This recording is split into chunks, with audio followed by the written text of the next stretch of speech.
In this problem, I am told to find all points of inflection of this function. That's y equals x e to the x. And a point of inflection is where the graph of a function has a tangent line and where the concavity changes. Okay? So the concavity is going to change from plus to minus or minus to plus. And it has to have a tangent line there. In other words, like in a previous problem, if the graph looks something like this, it's quite likely that there is not a tangent line right at that point. It's vertical and undefined. That would not be an inflection point. It's only where it has a tangent line. So I think we can best find this by finding the first derivative and then the second derivative.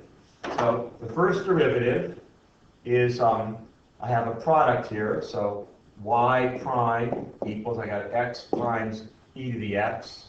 So I'm going to use my product rule, uv plus uv prime prime. And the derivative of x is 1 times e to the x, that's my v, plus the derivative, plus u, which is x, times the derivative of v. Well, the derivative of e to the x is e to the x. So my first derivative is e to the x plus x e to the x. What about my second derivative, y double prime? Well, the derivative of e to the x we know is e to the x, plus I need the derivative of x e to the x. Now I could do the product rule all over again, but I just found the derivative of x e to the x. So it's plus e to the x plus x e to the x. It's this right here. It's the same thing. So y double prime is equal to 2 e to the x plus x e to the x.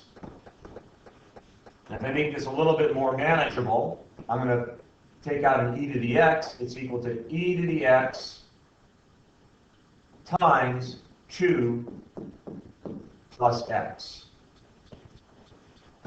Now I want to find out, I'm trying to find out where the second derivative changes signs. It's either going to have to be where it equals 0 or where it does not exist. But if I'm looking at this second derivative, this is a polynomial, so it exists everywhere on all real numbers, but I can find out where it equals 0.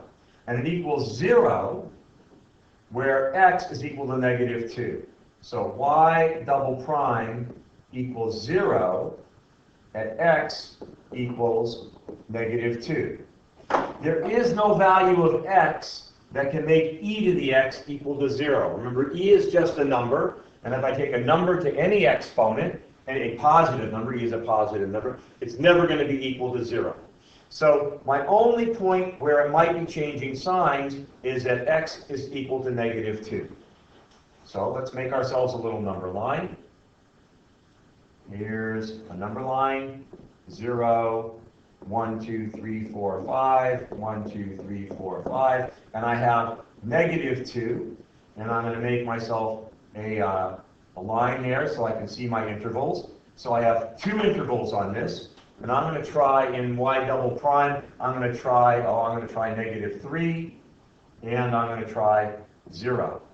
So my y double prime is equal to e to the x plus 2x. So if I have y double prime of negative 3, that's equal to e to the negative 3 times 2 plus negative 3.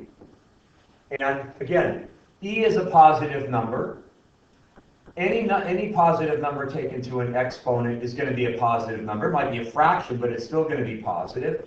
So this number here is going to be negative, meaning a negative times a positive. In this part of the interval, my second derivative is going to be negative. Well, what about in the other part of the interval? Let's try y double prime of 0. So I'm going to have e to the 0, which is 1, times 2 plus 0, which is a positive number. So in this side, it's going to be positive. So I'm definitely going to have an inflection point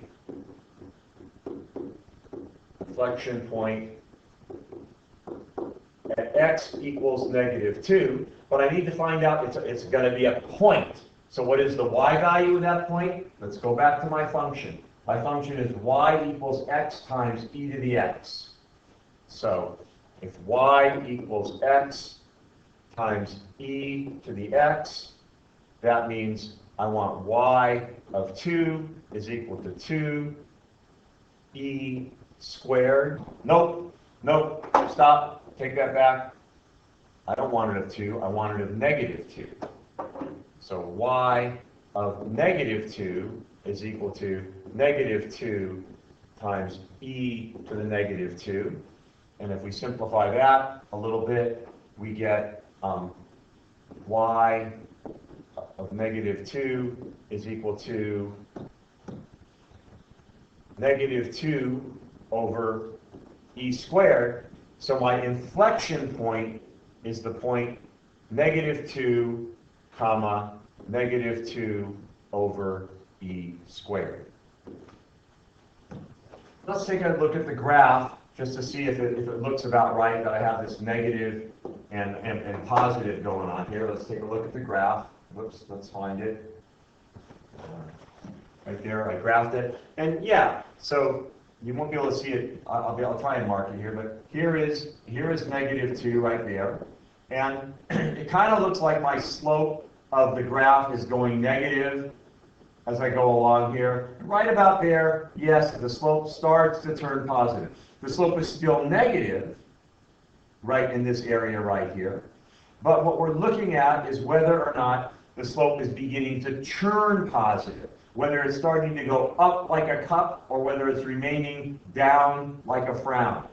So right about there, it starts to turn up. And what I could do is I could actually graph the second derivative. I think I'm going to do that so that you can see a little bit more clearly. So I've made the graph of the function in blue, and you can see, and I made the derivative, g of x, I made the derivative of that, of the function f of x, but I blanked that out, and I made the function h of x, which is the derivative of the derivative, that is the second derivative. And as you can see, when I'm less than -2, my derivative is negative, but it's very, very, very slightly negative. It's almost flat, but it's still negative. But once I get over here to 2, well, then my derivative starts turning, come on, let's go here. Then my derivative starts turning, well, I can't quite get it to do it. My derivative starts turning positive. My second derivative starts turning positive. So my concavity is, in fact, going up at that point in time.